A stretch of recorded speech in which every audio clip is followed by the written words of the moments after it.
benvenuti a nome delle Dolovalli a questo evento che per la quinta edizione ha fatto il pienone anche quest'anno. Grazie della partecipazione. Oggi ci accompagna Marco Pascolino.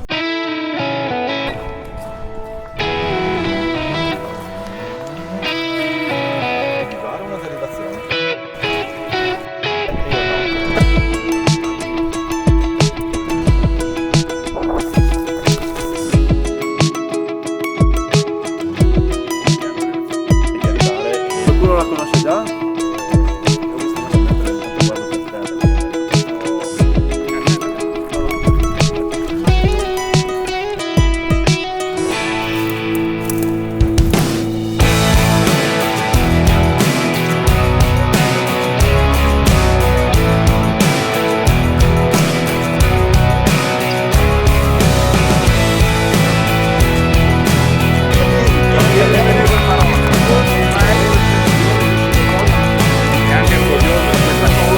Ma non la racconto.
Speriamo che anche chi è già stato abbia scoperto qualcosa in più, chi non è stato abbia invece colto l'unicità del luogo. È vero che me lo chiedevi, volevi che facesse due parole anche la vicepresidente per chiudere.